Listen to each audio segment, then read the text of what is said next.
क्या क्वेश्चन क्या लिखा हुआ है? दो सम विद्युत गेंद किसी दीवार के समान चाल से परंतु भी कोनों पर टकराती है। पहले तो दीवार बना देंगे, क्या बना देंगे?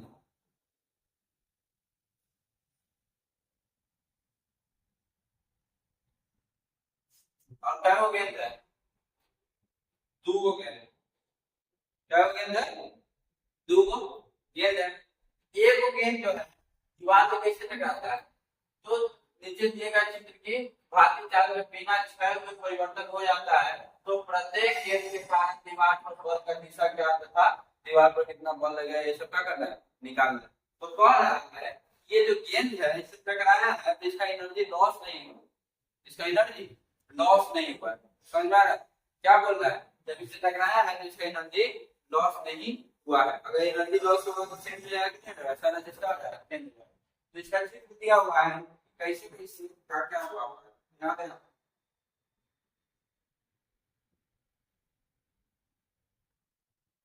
यहाँ पे क्या क्या हुआ है? चित्र दिया हुआ है। यहाँ पे क्या क्या हुआ है? चित्र दिया हुआ है। तो पहला केस में क्या है? तो पहला केस में इधर से बॉल गया है किस स्पीड से? v की स्पीड से, और इधर से लौट गया है किस स्पीड से? u स्पीड से। ठीक है, और इसके एनर्जी में कोई चीज का प्रभाव नहीं पड़ा है। तो u और v बराबर हुआ कि नहीं होगा? u और v क्या हो जाएगा? बराबर हो जाएगा। ये चीज समझ में आ रहा है? ठीक है, यहाँ भी यहाँ पे इससे इधर से कितने के स्पीड से आया है? v के स्पीड से आया है। कितने के स्पीड से आया है? अच्छा, यहाँ पे क्या है? v, और यहाँ के इधर से इधर कितना के स्पीड से? v के स्पीड से। ठीक है, और यहाँ पे एंगल कितना डिग्री का दिया हुआ है? 30 डिग्री का। तो सबसे पहले इसमें बात कर लेते हैं। सबसे पहले इसका बात कर लेते हैं। क्या हमको इम्पल्स निकालने आता है? क्या हमको इम्पल्स निकालना आता है कि नहीं आता है? इम्पल्स को हिंदी में क्या कहते हैं? कौन बताएगा? क्या कहते हैं इम्पल्स को हिंदी में? आवेग। क्या कहते हैं? आवेग। अब मोमेंटम को संवेग। ठीक है, तो हम यहाँ पे क्या निकालेंगे? इम्पल्स। और इम्पल्स इक्वल टू क्या होता है? Change in momentum. Impulse equal to क्या होता है? Change in momentum. जो मोमेंटम में क्या हुआ है? चेंज हुआ है। तो यहाँ पे m कॉमन हो जाता है और v1 माइनस v2 हो जाता है। हो जाता है या नहीं हो जाता है? आया समझ में?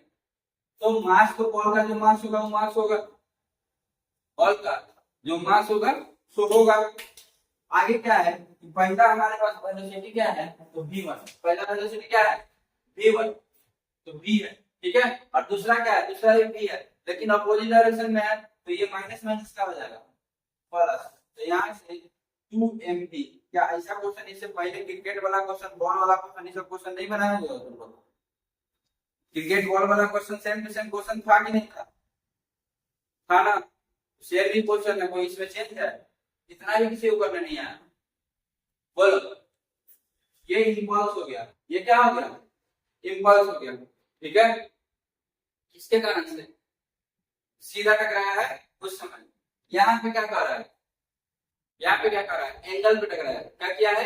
एंगल पे टकराया है। अगर ये एंगल पे टकराया है तो इसके कारण से जो चेंज हुआ है वो ऐसे हो गया कि नहीं हो गया?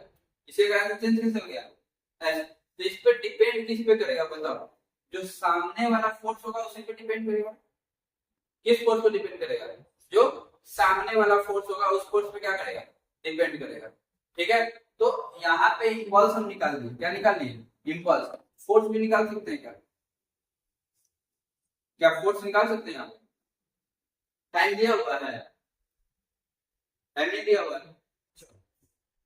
यहाँ पे क्या करें बताओ? यहाँ पे अगर हम इसका v cos थीटा और v sin थीटा निकाल देते हो जाएगा? इसका v cos थीटा तो ये वाला हो जाएगा v cos 30 डिग्री होगा, और ये वाला क्या हो जाएगा? v sin 30 degree. ठीक है, तो v cos थीटा करने का मतलब कितना हो जाएगा? v का v हो जाएगा cos 30 डिग्री का वैल्यू कितना होता है? 1/2 कितना होता है? cos 30 डिग्री का वैल्यू कितना होता है? 1/2 ना, जो sin वैल्यू सॉरी √3/2 √3/2। ठीक है, ये हमारा cos 30 डिग्री का वैल्यू होगा। तो v√3/2 की स्पीड से इधर से जा रहा होगा कि नहीं जा रहा होगा। अच्छा, इस वाले से हमको मतलब है? कोई मतलब नहीं। इस वाले से हमको कोई मतलब नहीं, मतलब किससे रखते हैं? सामने से। किससे रखते हैं? सामने से रखते हैं। उस वाले से होगा तो बाद में देखेंगे, ठीक है। तो v√3/2, तो जितना कि से इधर से गया होगा उतना ही इससे इधर से आएगा। तो फिर इसका चेंज इन मोमेंटम अगर आई निकालेंगे, ये कितना आ जाएगा इस बार? तो मास इनटू वेलोसिटी, वेलोसिटी के जब निकालेंगे v√3/2 और माइनस माइनस प्लस v√3/2, ठीक है। तो अब कितना हो जाएगा? तो m v √3/2 √3 बचेगा कि नहीं बचेगा? क्या बचेगा? √3, ठीक है। तो देखो इसका इंपल्स क्या दे रहा है? 2 × mv, और इसका इंपल्स क्या दे रहा है? mv × √3, ठीक है। अगर मान लो कि हम समय को एक t समय ले लेते हैं, क्या समय ले लेते हैं? कोई भी एक t समय ले लेते हैं, ठीक। तो हमारा फोर्स निकल जाएगा। क्या निकल जाएगा? फोर्स इक्वल टू क्या होता है बताओ? इंपल्स इनटू टाइम होता है कि नहीं? फोर्स इक्वल टू क्या होता है? Impulse into time. इंपल्स कितना है? 2 mv, और कोई भी टाइम t ले लीजिए, ठीक है। छोटा सा कोई भी टाइम में जो किया है t है, और यहाँ पे इंपल्स, यहाँ इसको i1 मान ले, इसको f1 मान ले, यहाँ पे i2 मान ले, और हम क्या लिखते हैं? mv √3 और t। टाइम तो दोनों समय सेम लिए, टाइम तो समय क्या लिए? सेम लिए। अब f1 बटा f2 भी ना करा निकालने के लिए, तो f1 बटा f2 इज इक्वल टू क्या होगा? तो 2 mv t बटा f v √3 और t।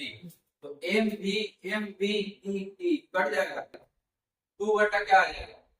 √3, और √3 को हम सीधे नीचे नहीं छोड़ सकते हैं, तो क्या लिखेंगे? 2√3/3।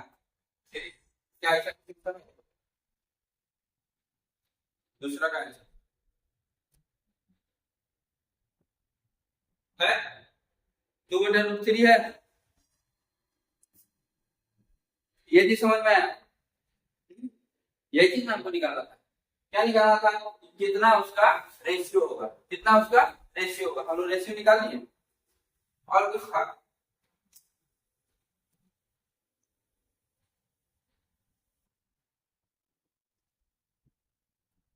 बल का रेशियो क्या होगा वो निकाल लिया।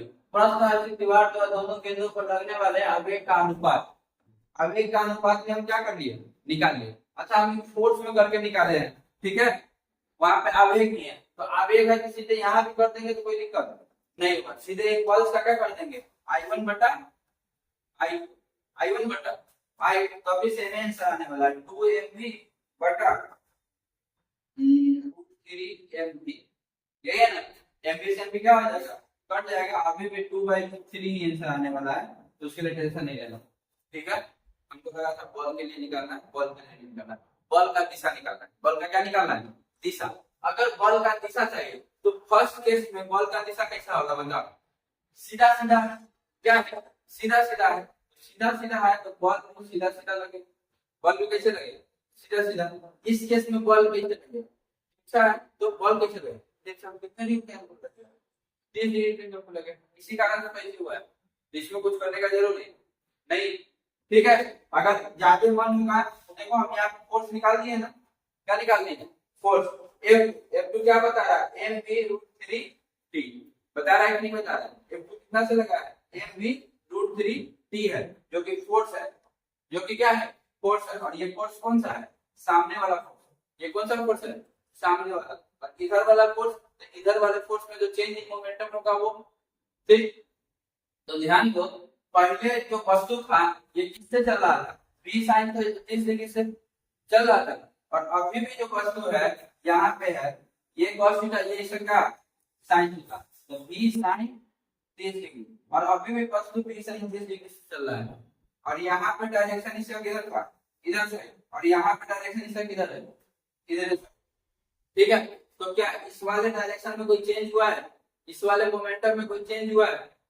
कोई चेंज नहीं हुआ है, नहीं हुआ है। देखो यहाँ भी इधर की तरफ में आ रहा था v 30 डिग्री से, और यहाँ भी इधर के कारण कितना से आ रहा है? v 30 डिग्री से, ठीक है। तो इसके कारण कोई चेंज नहीं हुआ। चेंज किसके कारण हुआ है?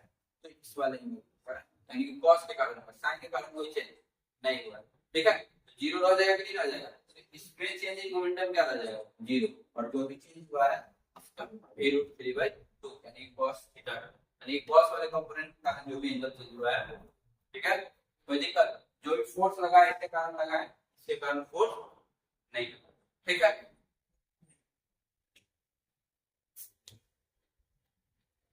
देखो टॉपिक लिखो,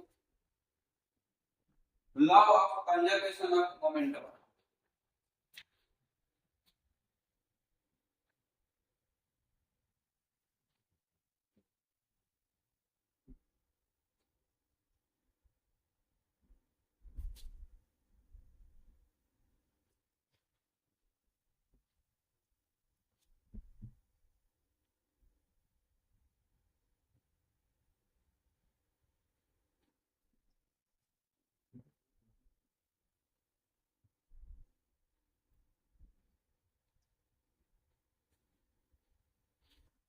लिखिए, तुम लोग लिख लो हिंदी में,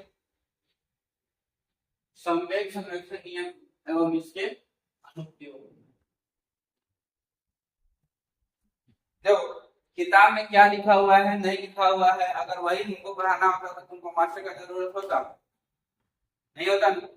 तो किताब में अभी किस फॉर्म में लिखा हुआ है, डिफरेंशिएशन और इंटीग्रेशन के फॉर्म में, जो अभी तुम लोग पढ़े नहीं। तो इसको एकदम आसान भाषा में समझने की कोशिश करो और दिमाग में बैठाने का क्या करो, कोशिश करो, ठीक है। चलो हम भी कोशिश करते हैं कि तुमको अच्छा से क्या कर पाए समझा। देखो पहले समझो मोमेंटम का मतलब क्या होता है, या कंजर्वेशन ऑफ मोमेंटम का मतलब क्या होता है, ठीक। जो दो गो वस्तु, एक वस्तु एक और दूसरा वस्तु, ये दो क्या है, वस्तु जिसका मास अगर सेम होगा, मास अगर क्या होगा, सेम होगा, ठीक है। तो अगर हम इस पे कोई फोर्स लगाते हैं, F, कोई फोर्स क्या लगाते हैं F, तो इसके कारण से मूव करने लगेगा, इसके कारण से क्या करने लगेगा, मूव करने लगेगा, और ये जब मूव करेगा तो इसमें कुछ ना कुछ वेलोसिटी आएगा, क्या है, कुछ ना कुछ वेलोसिटी आएगा। तो मान लेते हैं उसका वेलोसिटी क्या हो जाए, v हो जाए, मान लेते हैं उसका वेलोसिटी क्या हो जाए, v हो जाए। तो ये मास और इनटू वेलोसिटी, ये इसका क्या हो गया, मोमेंटम, ये क्या हो गया इसका मोमेंटम। और ये कोई वस्तु यहाँ पे रखा हुआ है जो कि सेम मास का है, किस मास का है, सेम मास का, ठीक है। और अभी इसका स्पीड क्या है, जीरो, यहाँ पे रखा हुआ है, और हम इसको v से क्या करते हैं, धक्का देते हैं, क्या करते हैं, धक्का देते हैं। और कंडीशन ऐसा है कि हम जिस स्पीड से इसको छोड़ देते हैं उसी स्पीड में क्या रहता है, बना रहता है, ठीक, आ रहा है समझ में। तो क्या होगा, ध्यान दो कि वस्तु इधर से जाएगा, वस्तु इधर से क्या होगा, जाएगा, और इससे क्या होगा, टकराएगा, इससे क्या होगा, टकराएगा, रास्ते में होने से क्या होगा, टकराएगा। तुम लोग गेस करके बताओ क्या होना चाहिए, कंडीशन दे देते हैं, टकराने के बाद क्या दोनों साथ में चलने लगेगा, टकराने के बाद वो रुक जाएगा, एक भाग जाएगा, ठीक है, और टकराने के बाद दोनों रुक जाएगा, क्या होगा,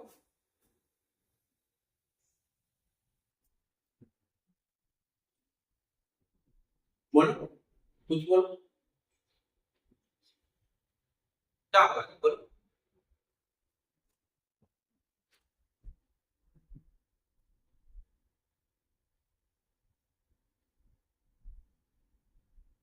समझे, नॉर्मल चीज है, कैरम बोर्ड कभी नहीं खेले, खेले हो कि नहीं खेले हो, बोलो। हाँ, टकराएगा तो दोनों साथ में हो जाएगा, तुम्हारा खाना तुम्हारा जी।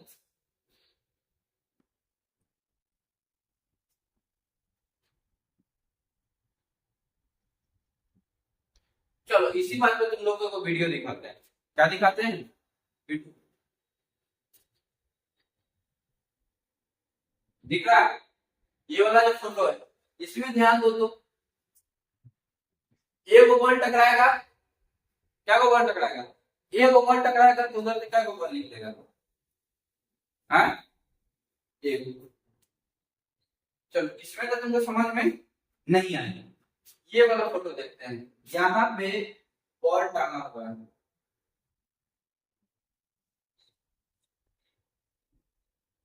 ठीक है, सब बॉल आपस में क्या हुआ है, सटा हुआ है, और ये बॉल सब टांगा गया हुआ है। क्या किया गया हुआ है, टांगा गया हुआ है, ठीक है। इसमें से एक बॉल को इधर छोड़ के छोड़ते हैं, इधर से क्या बॉल छूटता है, देखो छूटता है कि नहीं छूटता है। इधर से अगर 2 बॉल छोड़ते हैं तो इधर से क्या बॉल छूटता है, 2 को। इधर से 3 को छोड़ते हैं तो इधर क्या छूटेगा, 3। 2 को नहीं छूटेगा, क्या छूटेगा, 3। ठीक है, ये अभी दिखाएंगे, अभी क्या एक्सपेरिमेंट इसका दिखाएंगे। ये बात समझ में आया कि नहीं है।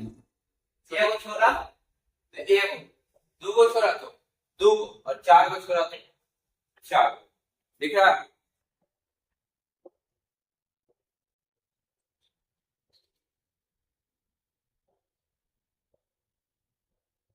इसी को क्या कहते हैं, मोमेंटम। इसी को क्या कहते हैं, मोमेंटम, ठीक है।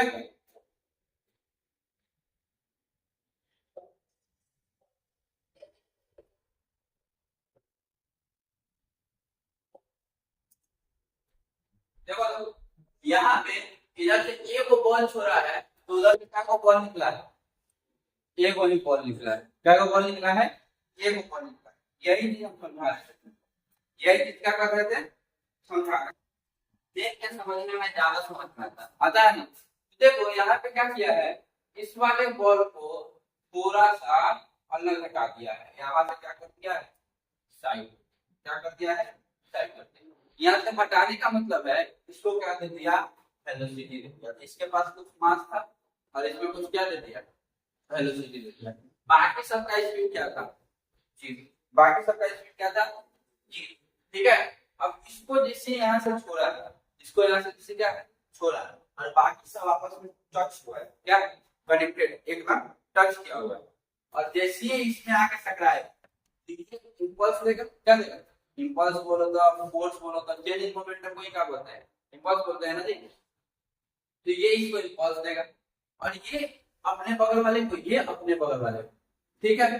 तो ये सब क्यों नहीं भाग पाया, क्योंकि सबका मास क्या है, सेम। तो इसका भी मास सेम है, इसका भी मास सेम है, इसका भी मास सेम है, इसका भी मास सेम है, और इसका भी मास क्या है, एम। इसलिए ये हो पा रहा है, नहीं तो ये नहीं हो पाता। तो इधर मास कितना है, 4a, इधर मास कितना है, 4a, और इधर मास कितना है, m, और वेलोसिटी कितना है, v, ठीक है। तो इसको इसको ओवरकम करने के लिए, इसको ओवरकम करने के लिए इधर क्या करना होगा पता है, अगर इधर 4m मास कर दे, क्या कर दे, 4m मास, यानी कि बहुत बड़ा सा मास ले ले और इसको टकरा के दे, चारों बल उड़ जाएगा। क्या होगा, ये चारों बल उड़ेगा। ये चीज समझ में आ रहा है। ये अगर 4 मास का होगा और इसको भी वैल्यू से करेंगे तो जाके वो चारों बल क्या होगा, एक साथ उधर चला जाएगा। नहीं तो क्या होगा, अगर इसका मास सेम है तो ये इसमें टकराएगा, इसका इसमें ट्रांसफर हो जाएगा, इसका एनर्जी इसमें ट्रांसफर हो जाएगा, और जो वेलोसिटी है v, वो वेलोसिटी को लेके ये बॉल अपना स्थान क्या कर लेगा, परिवर्तन कर लेगा।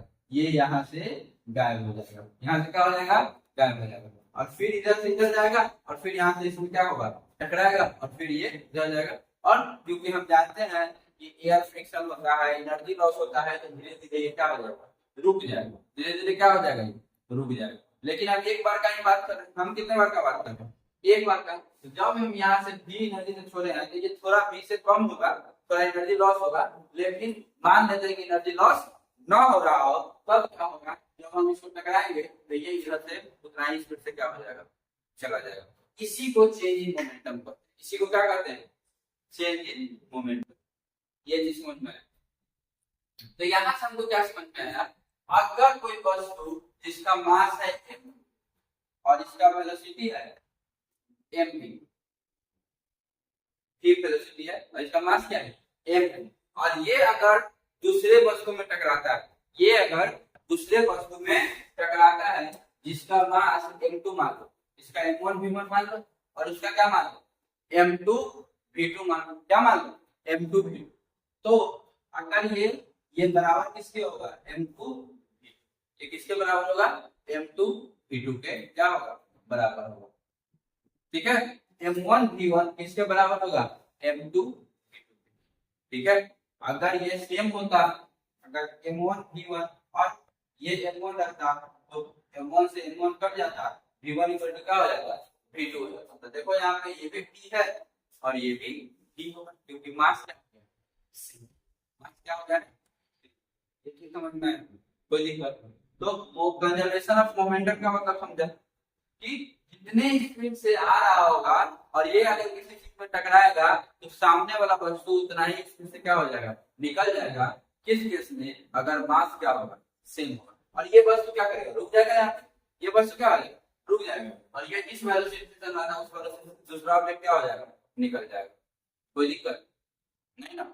चलो एक और वीडियो दिखाते हैं, ये करने का कोशिश कर रहे थे, ये सबको दिख रहा है, दिख रहा है कि नहीं दिख रहा है। देखो एक वो मास क्या है, m है जो कि रुका हुआ है, और दूसरा मास क्या है जो कि मूव कर रहा है, जिसके पास वेलोसिटी क्या है, v है, और दोनों का मास m ही, यानी कि दोनों अगर 1 किलो का है तो वो भी कितने किलो का, 1 किलो का, अगर ये 2 किलो का होगा तो कितने किलो का होगा, 2 किलो का होगा। अगर हम इसको छोड़ते हैं, अगर हम इसको क्या करते हैं, देखो ध्यान दिया, ये वाला वस्तु आके अपने जगह पे रुक गया, ये वाला वस्तु अपने जगह पे आके क्या हो गया, रुक गया, और दूसरा उसका मोमेंटम लेके क्या हो गया, चला गया। ये चीज ध्यान में दिए हो कि नहीं दिए, देखो ध्यान से, वीडियो को ध्यान से देखो।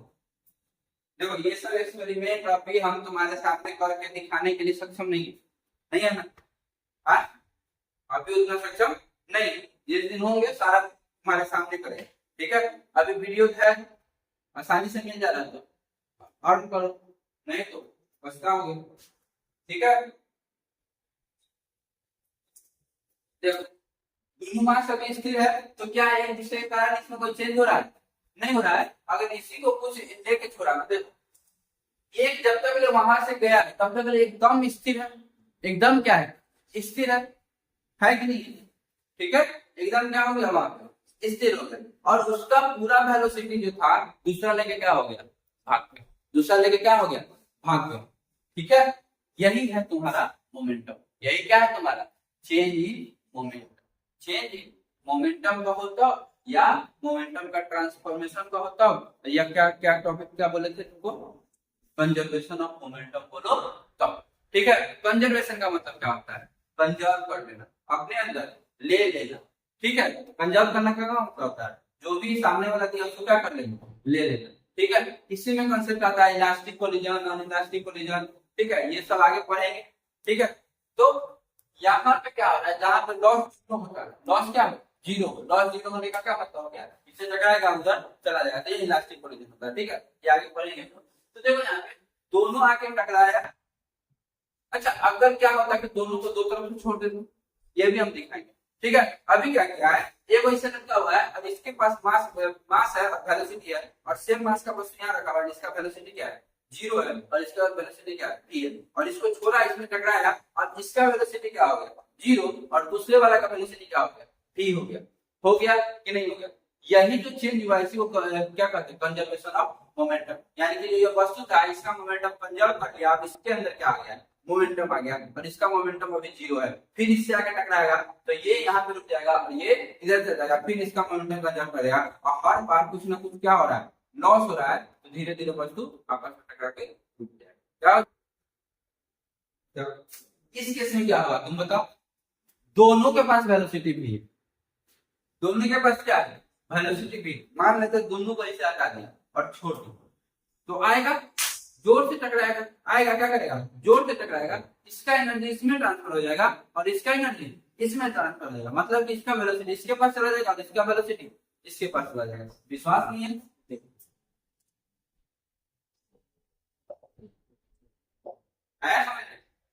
अब कहोगे सर जी इसमें पता कैसे चला कि इसका वेलोसिटी इसके पास चला गया, इसका वेलोसिटी इसके पास चला गया। तो अगर हमारे पास होता है ये सिस्टम तभी हम तुमको बताते, क्या करते, एओ को हल्का सा मोमेंटम देते और एओ ज्यादा, जिसे एओ को कम मोमेंटम देते तो क्या होगा, m2 v2 होगा। देखो एक चीज और समझो, अगर दो सिस्टम है, एओ का मास m है और एओ का वेलोसिटी, ठीक है, और एगो दूसरा सिस्टम है जिसका मास क्या है 2m। मास अगर दुगुना होगा, मास अगर क्या होगा दुगुना, आया समझ? तो उसमें जो मोमेंटम का ट्रांसफर होगा, मतलब कि अगर मास डबल होगा तो वेलोसिटी क्या हो जाएगा, आधा हो जाएगा। वेलोसिटी क्या हो जाएगा, आधा हो जाएगा। तो ये v/2 होगा, यानी कि overall mv equal to mv होने वाला है। ओवरऑल क्या होने वाला है, mv इक्वल टू mv। अगर यहाँ पे एक चीज है तो ऐसे हुआ है, अगर तीन को चीज होता, क्या चीज होता, तीन, मान लेते हैं m1 v1 plus m2 v2 plus m3 v3 equal to क्या होने वाला है, 0 होने वाला है। इसको भी ऐसे लिख सकते हैं m1 v1 plus m2 v2 equal to 0। बस इस समय वेलोसिटी पुट करेंगे, उस समय वेलोसिटी का क्या लिख देंगे, डायरेक्शन लिख देंगे। ठीक है, क्योंकि अगर लगा है तो डायरेक्शन क्या हो जाता है, चेंज हो जाता है। क्या हो जाता है, चेंज हो जाता है। तो m1 v1 m2 v2 equal to 0 या m1 v1 m2 v2 m3 v3 equal to 0। हमने मतलब जो भी वेलोसिटी आया है, जो भी कुछ हुआ, अगर पहले 0 स्पीड में था, सबका सम क्या होगा, 0। सबका सम क्या होगा, 0। ये चीज समझ में आया, चलो ठीक है। तो इसमें पहला तुमको दिया हुआ है, क्या दिया हुआ है कि इसको, ये चीज समझ में आ गया, सिस्टम समझ में आ गया। एक एग्जांपल के लिए वो सिस्टम देखो, क्या हो रहा है, एक बंदूक है, क्या है ये बंदूक है, इसका मास कितना होगा m, कैपिटल M दिया हुआ। और दूसरा गोली है, जिसका मास क्या होगा स्मॉल m, क्या है स्मॉल m, दिया हुआ है कि नहीं दिया हुआ, ध्यान से समझिए।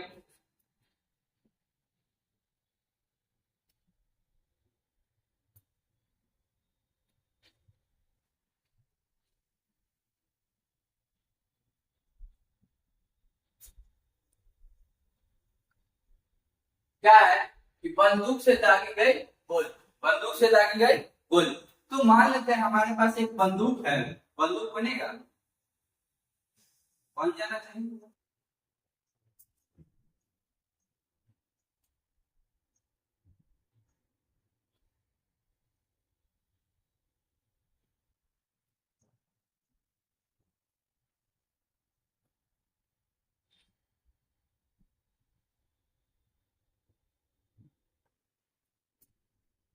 कुछ ऐसा ही होता है ना बंदूक, ठीक है। और इससे गोली चला है, क्या चला है, गोली चला है, ठीक है। और ये जो बंदूक है इसका मास m, इसका मास क्या है m। और ये जो गोली है इसका मास क्या है m।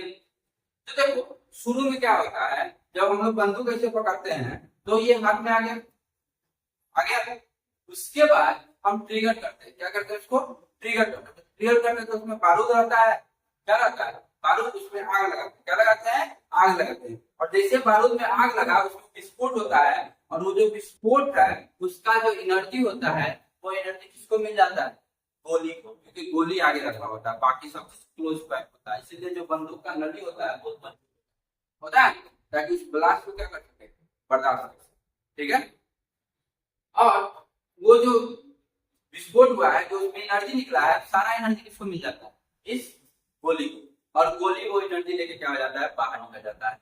तो जैसे ही गोली बाहर निकलता है, बंदूक को छोड़ता है, तो उस समय एक फोर्स होता है जो चलाने वाले के ऊपर लगता है। लगता है कि नहीं लगता है, लगता है। तो वो फोर्स कितना होता है या क्या होता है, ये सब भी हम क्या कर सकते हैं, कैलकुलेट कर सकते हैं। क्योंकि हमको पता है जो चेंज इन मोमेंटम है, अगर उसका टोटल का सम करेंगे तो कितना आने वाला है, 0 आने वाला है। कितना आने वाला है, 0 आने वाला है। तो मान लेते हैं कि पहले जो वस्तु था उसका मास m था, और अभी गोली जैसे चला है इसके पास वेलोसिटी v, यानी कि इसी वेलोसिटी से ये पीछे की तरफ आया, इसी वेलोसिटी से क्या किधर की तरफ आया, पीछे की तरफ आया, ठीक है। प्लस गोली का मास m है, गोली का वेलोसिटी स्मॉल v मान लेते हैं, चाहे इसको v1 मान लो, इसको क्या मान लो v2 मान लो, ठीक है। और ये कैपिटल M है और ये स्मॉल m, और ये दोनों का सम किसके बराबर हो जाएगा, 0 के बराबर। इसका दोनों का सम किसके बराबर हो जाएगा, 0 के बराबर हो जाएगा। हो जाएगा कि नहीं हो जाएगा। अच्छा यहाँ पे एक बात बताओ, ये जो मास है ये ज्यादा क्यों होता है, देखना, अगर जितना छोटा बंदूक होगा उसका रेंज कितना क्या होगा, कम। जितना छोटा बंदूक होगा उसका रेंज क्या होगा, कम होगा। और जितना बड़ा बंदूक होगा उसका रेंज क्या होगा, ज्यादा होगा। तो कोई गेम खेलता है, पबजी उबजी एंथनी सब खेलते हो कि नहीं खेलते हो? देखना, जो दूर मारने वाला गन होता है स्नाइपर गन कहते हैं। क्या कहते हैं, स्नाइपर गन, जिसका नॉलेज क्या होता है, बहुत ही बड़ा होता है और भारी होता है कि कभी तोप देखो, तो कितना भारी होता है, क्यों उतना भारी बनाया जाता है, क्यों उतना भारी बनाया जाता है? जो गोला है उसको उतना तो फेंक सके, इसलिए उसको क्या बनाया जाता है, उतना भारी। क्योंकि ये जो मोमेंटम होगा और ये जो मोमेंटम ट्रांसफर होगा इसमें, इसी के कारण ये बॉल कितना दूर जाएगा, इसके पास कितना वेलोसिटी होगा वो डिपेंड करता है कि नहीं करता है? तो जितना भारी बंदूक होगा उतना ही ज्यादा दूर बॉल जाएगा। तो तोप में देखना इतना भारी होता है कि नहीं होता? तो बहुत भारी होता है, ठीक है। और किसी को देखो शॉर्ट गन चलाते हो, अगर उसको सही से पकड़ के नहीं रखेगा तो हाथ में से क्या हो जाएगा, छूट जाएगा।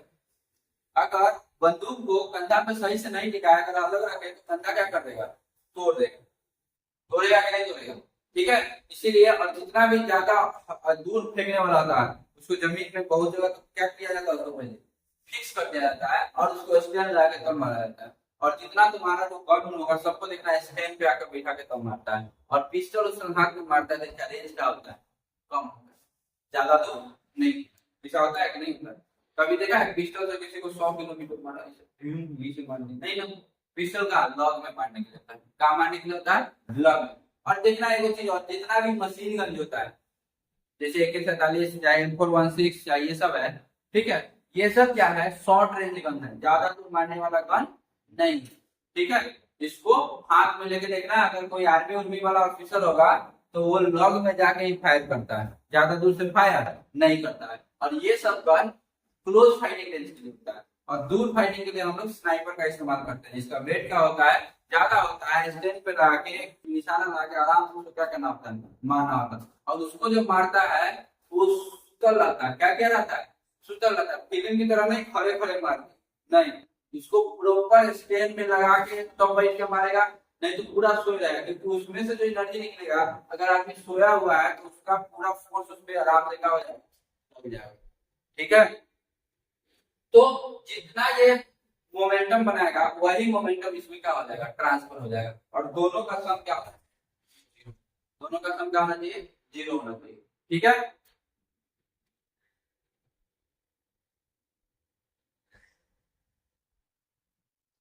ठीक, तो अगर हमको निकालना है कि ये वेलोसिटी क्या होगा, या v1 क्या होगा या v2 क्या होगा, तो हम कैसे निकालेंगे, तो हम क्या कर देंगे, m v1 is equals to minus m v2 और v1 is equals to m by m minus v2। ये चीज समझ में है? अगर हमको वेलोसिटी निकालना पड़ा तो ऐसे हम क्या कर सकते हैं, निकाल सकते हैं, ठीक है। दूसरा एग्जांपल तो ये एक है, एक विस्फोटक कण जो प्रारंभ अवस्था में विराम अवस्था में, प्रारंभ में कैसा है, विराम अवस्था में, मतलब इसका प्रारंभिक संवेग mv स्पष्ट शून्य है क्योंकि वेग शून्य है। अब यदि ये दो भागों में विस्फोट हो जाता है जिनका द्रव्यमान 2 और 1 के अनुपात में है, तो क्या होगा, तो कह रहा है वो बम है, क्या है, एक बम है जिसका मास क्या है, m है, और यहाँ पे रखा होगा। अगर ये विस्फोट हो जाएगा, विस्फोट हो जाएगा तो टुकड़ा टूटेगा कि नहीं टूटेगा, तो कह रहा है 2 भाग में है, कितने भाग में बढ़ गया, 2 भाग, और 2:1 के रेशियो में बटा है, कितना के रेशियो में बटा है, 2:1 के रेशियो में। मतलब कि अगर a को 2m होगा तो वो क्या होगा, m होगा। तो कह रहा है इसके कारण मोमेंटम कितना होगा, तो क्या करेंगे, 2m v1 बराबर v2 is equal 0, total momentum क्या होने वाला है, 0 होने वाला है। 2mv plus mv is equal to क्या हो जाएगा, 0 हो जाएगा, ठीक है। मतलब कि टोटल मोमेंटम हमको यहाँ पे 0 मिलेगा। दो पिंड का टक्कर, दो पिंड का टक्कर, तो दो पिंड का टक्कर हम लोग खूब टक्कर देखे हैं, देखा था पहले वीडियो में, खूब टक्कर देखे, ये चीज समझ में आया। तो यहाँ पे टोटल मोमेंटम क्या होना चाहिए, 0 होना चाहिए, क्या होना चाहिए, 0 होना चाहिए। इसका वेग दिया हुआ है, गोली का, बंदूक का वेग नहीं कहा, गोली का वेग दिया हुआ है, गोली का वेग कितना दिया हुआ है, गोली का वेग 250, 250 तो कितना वेग करना कि बंदूक का ऐसे उड़ता हो गया, ठीक है। अब क्या होगा, 10 गुने v इक्वल टू 20 बटा 100 गुने 250 माइनस में, ठीक है। तो v इक्वल टू माइनस में 200 गुने 250 और बटा में 10 गुने 1000, ठीक है। सिर्फ 0 से 0 काटो, नीचे क्या बचा 100, 25 गुना 50 और बटा में 100, 0 से फिर 0 काट दो यानी कि 0.5 माइनस, ठीक है। मीटर पर सेकंड। क्या गलती की समझ में आया, बंदूक का गोली का दिया था, बंदूक का नहीं दिया, बंदूक का लिखा हुआ, क्या लिखा हुआ है, बंदूक का। क्वेश्चन क्या है, विस्फोट में एक बम 3 टुकड़ों में विभाजित हो जाता है, तो विस्फोट हुआ है उसमें एक बम कितने टुकड़ों में विभाजित हो गया है, 3 टुकड़ा में, क्या टुकड़ा में, 3 टुकड़ा में। तो मान लो यहाँ पे बम रखा हुआ था और ये क्या हो गया, विस्फोट हुआ है, और विस्फोट हुआ है कितने भाग में टूटा है, 3 भाग में, और उसका दिया हुआ मास क्या दिया हुआ है, तो विस्फोट में दीवार जिसमें से 2 टुकड़ा एक दूसरे के लंबवत गतिमान है, एक दूसरे क्या है, लंबवत गतिमान है। मान लेते हैं एक इधर गया होगा तो दूसरा किधर गया होगा, इधर गया होगा, ये दिया हुआ है ना, एक दूसरे के कैसे गतिमान है, लंबवत गतिमान है। यानी 1 केजी का टुकड़े का वेग 12 मीटर पर सेकंड और 1 केजी के टुकड़े का वेग कितना है, 12 मीटर पर सेकंड है, ये मान लेते हैं 1 केजी का टुकड़ा, ठीक है। लंबवत गतिमान है यानी 1 केजी का टुकड़े का वेग 12 मीटर पर सेकंड है, 2 केजी के टुकड़े का वेग 8 मीटर पर सेकंड है, और ये जो दूसरा है इसका 8 मीटर पर सेकंड था, इसका वजन कितना है, 2 केजी, ठीक है, जो परस्पर लंबवत है, ठीक। तथा तीसरे टुकड़े का वेग 40 मीटर पर सेकंड है जो है, तो इस टुकड़े का द्रव्यमान ज्ञात करें, और जो तीसरा है इसका जो वेग है वो कितना है, 40 मीटर पर सेकंड, कितना है, 40 मीटर पर सेकंड, ठीक है। इसका मास दिया हुआ है क्या, द्रव्यमान को निकालना है, इसका वेलोसिटी दे दिया। अच्छा एक बात ध्यान दो, अगर एक टुकड़ा इधर निकला है और एक टुकड़ा इधर निकला है तो तीसरा टुकड़ा किधर गया होगा, इधर इधर इधर इधर इधर गया होगा, जो इस दोनों का रिजल्टेंट होगा उधर क्या होगा है। तो पहले हम इस दोनों का क्या निकालेंगे, रिजल्टेंट निकालेंगे, क्या निकालेंगे, रिजल्टेंट। तो वेक्टर में अगर ये 18 है और ये 12 है, ठीक, तो पहले इसका मोमेंटम निकाल लेते हैं, क्या निकाल लेते हैं, इसका मोमेंटम। इसका मोमेंटम कितना होगा बताओ, सीधे 12 हो जाएगा, हो जाएगा, और इसका मोमेंटम क्या हो जाएगा, 18 गुना 36, ठीक है। इसको हम P1 मान लेते हैं और इसको क्या मान लेते हैं, P2 मान लेते हैं, और हम P3, तो हमको देख के लग रहा है इसका मोमेंटम इधर आने वाला है, तो हम वो P3 को मान लेते हैं, ये हमारा क्या है, P3 है, जो इसका रिजल्टेंट होगा और इसके क्या होगा, बराबर होगा। तो इसका रिजल्टेंट कैसे निकलेगा, इसको मिला देंगे और इसको मिला देंगे और यही इसका क्या हो जाएगा, रिजल्टेंट हो जाएगा, हो जाएगा कि नहीं हो जाएगा। और ये दोनों आपस में परपेंडिकुलर है तो रिजल्टेंट कितना के बराबर होगा, मान लो पी आर, इसको पी रिजल्टेंट को क्या लिख देते हैं, पी आर। तो पी आर हमारा किसके बराबर होगा, तुमको पता है ये बराबर होगा रूट अंडर इसका स्क्वायर प्लस इसका स्क्वायर, होगा कि नहीं होगा। तो रूट अंडर 12 का स्क्वायर प्लस 36 का क्या हो जाएगा स्क्वायर, ठीक है। 12 में 144 और 36 में 36 कितना होगा, 8 है, तो 16, ठीक है। तो ये कितना हो जाएगा, 16 गुने 16 256, ठीक। 6 10 के जीरो हाथ में, 1 5 5 10 के जीरो हाथ में, 1 3 और 1 4 20, कितना, इस डायरेक्शन में जो फोर्स है वो कितना लग रहा है, फोर्स नहीं मोमेंटम कितना हो रहा है 20, और जो इसमें मोमेंटम होगा वही सेम मोमेंटम इसके पास होगा, वही सेम मोमेंटम से ये क्या हो गया होगा, मूव किया होगा, मतलब इसके बराबर हो जाएगा 20 के बराबर हो जाएगा। और P3 मतलब कि इसका मास हमको कितना दिया हुआ है, मास को निकालना ही है, और वेलोसिटी कितना दिया हुआ है 40। वेलोसिटी कितना दिया हुआ है 40, 40 इक्वल्स टू 20। तो m इज इक्वल्स टू क्या हो जाएगा 20 बटा 40, 1 बटा 2 मतलब 0.5। क्या ये भारी क्वेश्चन था? हाँ बोले जितना भी तक ना पकड़ने वाला चीज होता है उसमें ग्रिप बनाया हुआ होता है। क्या बनाया होता है? ग्रिप बनाया होता है। देखो ये ग्रिप बनाया हुआ है, ये डिजाइन नहीं है, ग्रिप है। और तुमको चीज बताते हैं, ये जो ढक्कन है इसमें ग्रिप नहीं है ना, कभी कभी फंस जाता तो जल्दी खुलता नहीं, नहीं ना। लेकिन ये जो ढक्कन है ये पकड़ने वाला में देखो क्या बनाया हुआ है, ग्रिप बनाया हुआ है। यूं ही नहीं बनाया हुआ, डिजाइन नहीं है। ये बोतल देखो, इसमें भी जो खोलने वाला है इसमें ग्रिप बनाया हुआ है, ठीक है। तो ये यूं ही नहीं बनाया हुआ, ठीक। ये सब क्या है, घर्षण के लिए बना है। किसके लिए बना है? घर्षण के लिए। क्योंकि जब हम इसको फोर्स लगाएंगे तो फोर्स से क्या हो, ये खुले, और ये खुलेगा जब वो नचेगा, और वो नचेगा कब, जब पकड़ाएगा सही से। अगर भाई इसको अगर पकड़ के घुमाते हैं हमारा हाथ घूम जाएगा कि नहीं घूम जाएगा, और ये नहीं घूमेगा। तो देखना जब भी ये ढक्कन फंस जाता है जल्दी नहीं खुलता है, जब भी फंस जाएगा जल्दी नहीं खुलेगा, ठीक है। तो देखो हमको क्या दिया हुआ है कि मान लो ये हमारा दो सरफेस है, और जब हम इसको सूक्ष्मदर्शी से देखते हैं, कैसे देखते हैं? सूक्ष्मदर्शी से, मतलब कि माइक्रोस्कोप से। तो हम दो सरफेस के बीच में देखते हैं कि ऐसा क्या होता है, गैप होता है, जो कि नॉर्मल यूज में तुम देख सकते हो, सीधा तुमको दिखाई देता है, देता है कि नहीं देता है।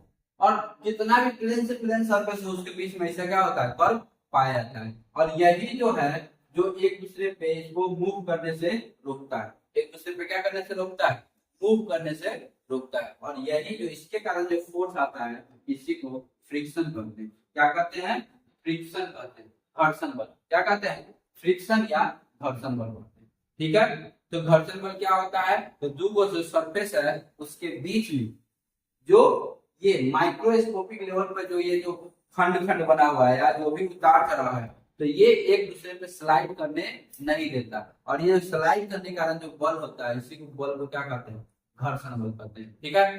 तो घर्षण बल फायदेमंद है या हानिकारक है? तो घर्षण बल फायदेमंद भी है और हानिकारक है। फायदेमंद कब है? तो जब मान लो तुम गाड़ी चला रहे हो और तुमको गाड़ी रोकना है, अगर तुम गाड़ी नहीं रोके तो आगे किसी का डेथ हो जाएगा, तो उस समय घर्षण बल फायदेमंद है कि लाभदायक, अति हानिकारक है? फायदेमंद है, क्योंकि हमको गाड़ी रोकना है, ठीक है। और अगर तुम गाड़ी चला रहे हो, तुम्हारा ब्रेक गाड़ी में सटा हुआ है और तुमको स्पीड जाना है, उस समय तुम्हारे लिए क्या होगा, हानिकारक हो गया कि नहीं होगा? कोई वस्तु है रख रहे हो गिर जा रहा है, रख रहा है गिर जा रहा है, तो हानिकारक है। अगर वही जाकर सट गया तो क्या है, फायदेमंद है।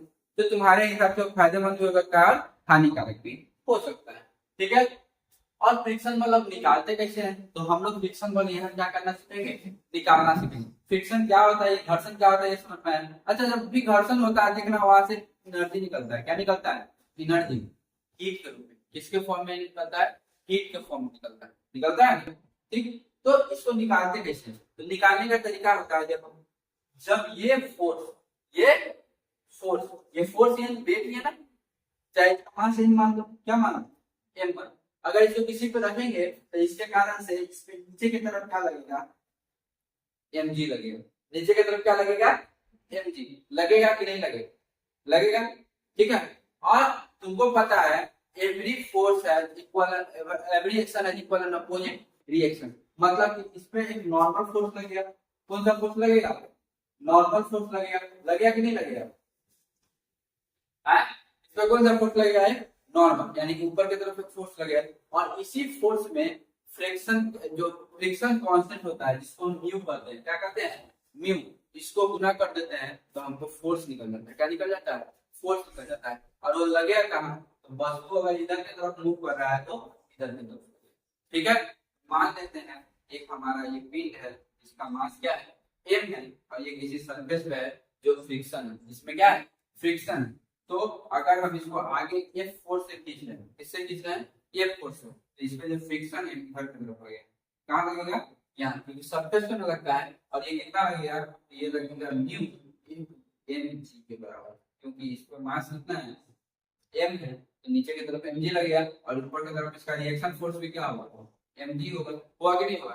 तो जो इसके कारण इसमें फ्रिक्शनल फोर्स है वो क्या होगा, म्यू एम जी। अब गाड़ी कितना के फोर्स से आगे की तरफ जा रहा होगा, तुम बताओ, F minus mu M G के फोर्स से गाड़ी कहाँ होगा, आगे की तरफ जा रहा होगा। तो पहले जो तुम लोग सीधे निकाल देते थे फोर्स इक्वल टू, सीधे फोर्स करके निकाल देते थे, अब वैसे तुम लोग नहीं निकाल सकते, यदि समझ में आया।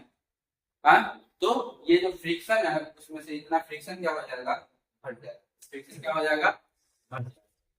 ठीक है, कोई दिक्कत नहीं ना। इसी फोर्स को क्या करते हैं, फ्रिक्शन फोर्स, और फ्रिक्शन फोर्स कैलकुलेट कैसे करते हैं, ये चीज समझ में आ गया। वो किसके बराबर होता है, म्यू एम जी के बराबर होता है, म्यू एम जी के। ठीक है, अच्छा, म्यू जो है 0 पॉइंट समथिंग के फॉर्म में होता है, किसके फॉर्म में होता है, 0 पॉइंट समथिंग। देखो म्यू बड़ा नहीं हो सकता, क्या म्यू क्या चीज में है, मल्टीप्लीकेशन में, म्यू क्या चीज में है, मल्टीप्लीकेशन। और मल्टीप्लीकेशन में जब भी कोई चीज होता है तो बढ़ता है, क्या होता है, बढ़ता है। अगर म्यू ज्यादा होगा तो सिस्टम खराब हो जाएगा, मान लो किसी सिस्टम को खींचना है और म्यू ज्यादा होगा, मतलब ये गलत है, तो म्यू देखना हमेशा 0.1 0.2 0.3 इसके फॉर्म में मिलेगा, यानी कि 0 पॉइंट समथिंग के फॉर्म में।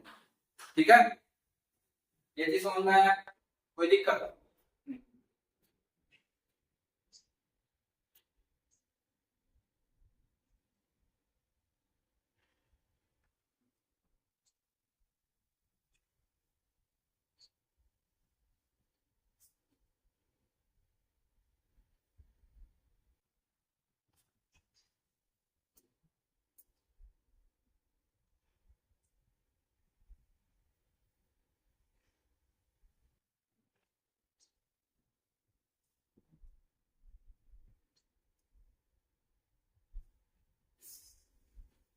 ठीक है। तो वो क्वेश्चन बना के बता दो।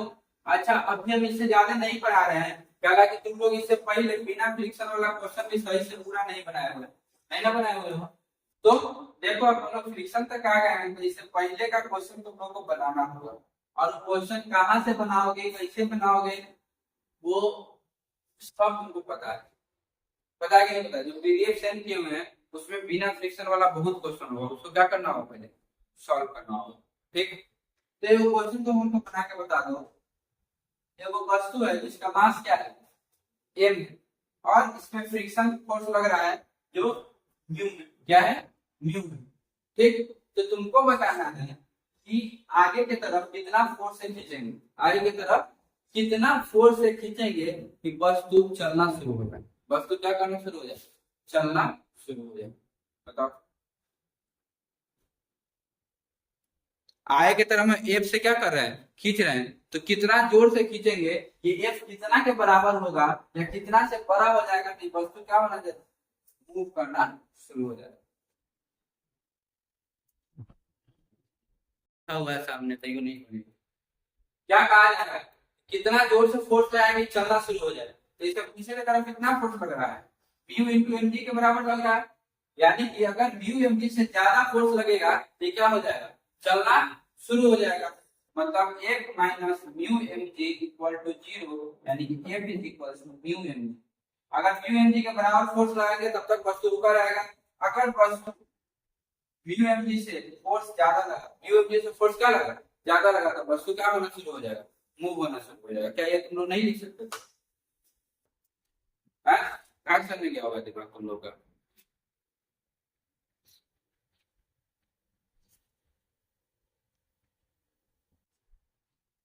चलो सब छोड़ो, क्वेश्चन बना।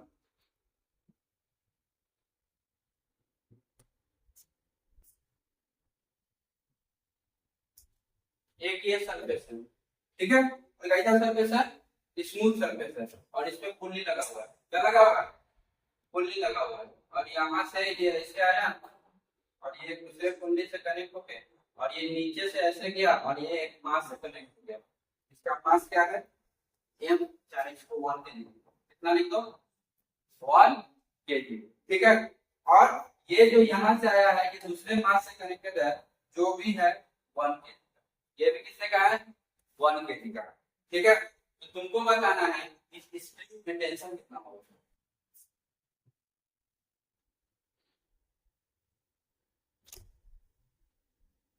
बता देते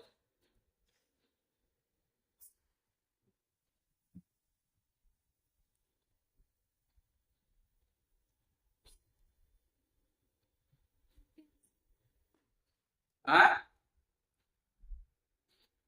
जो तुम दे रही है उसी को टेंशन कहते हैं। ध्यान में आप यहाँ पे सिस्टम दिया हुआ है, बाकी चीजें समझ में नहीं आ रहा क्या करना है, यही ना। तो इसको तरीके से डिस्टर्ब कर देते हैं। क्या कर देते हैं? डिस्टर्ब कर देते हैं। मान लेते हैं कि इसको नीचे की तरफ एक्सेलरेशन दे ए, कितना एक्सेलरेशन दे ए, तो वो एक्सेलरेशन इसमें भी होगा और वही सेम एक्सेलरेशन इसमें भी होगा। होगा कि नहीं होगा? होगा। तो जो एक्सेलरेशन इसमें देंगे वही एक्सेलरेशन क्या आ जाएगा? इसमें आ जाएगा। और इसमें जो एक्सेलरेशन आया है वो इसके खींचने के कारण आया है, जिसको हम कितना से खींचे? एफ से। कितना से खींचे हैं? एफ से खींचे। ठीक है। और ये खींचा कितना से रहा है? जो एफ है वो किसके बराबर है बताओ? mg के बराबर है। एफ किसके बराबर है? mg के। और वो m कितना है? 1। m कितना है? 1। ठीक है। और g का वैल्यू 10। तो ये कितना न्यूटन मिलेगा बताओ? 1 गुने 10 मतलब कि 10 न्यूटन। जो ये नीचे की तरफ खिंचा रहा है वो किसके कारण से खिंचा रहा है? ये 10 न्यूटन के कारण से खिंचा रहा है। ये हमारा क्या होगा? फोर्स। ये हमारा क्या हो गया? फोर्स। और फोर्स इक्वल टू क्या होता है? मास इनटू एक्सेलरेशन। ये जो हम खींच रहे हैं, किसको खींच रहे हैं? इसको खींच रहे हैं। तो इसके साथ साथ कौन खिंचा रहा है? ये भी खिंचा रहा है। तो मास कितना हो गया? 2 kg। मास कितना हो गया? 2 kg हुआ। मास कितना kg हो गया? 2 kg। ठीक है। आया समझ में? और इसी के कारण से क्या हुआ है? एक्सेलरेशन बढ़। इसी के कारण से क्या हुआ है? एक्सेलरेशन बढ़। और जो फोर्स है वो कितना के बराबर है? 10 के बराबर। फोर्स जो है कितना के बराबर है? 10 के बराबर है ना। 2 पंचे 10, 2 पंचे 10, है ना कि नहीं? है? इसको दूसरा तरीका से भी हम लोग बना सकते हैं। किस तरीका से बना सकते हैं? 5 न्यूटन इसका आंसर आएगा। कितना न्यूटन आंसर आएगा? 5 न्यूटन। ठीक है। दूसरा तरीका ध्यान दें।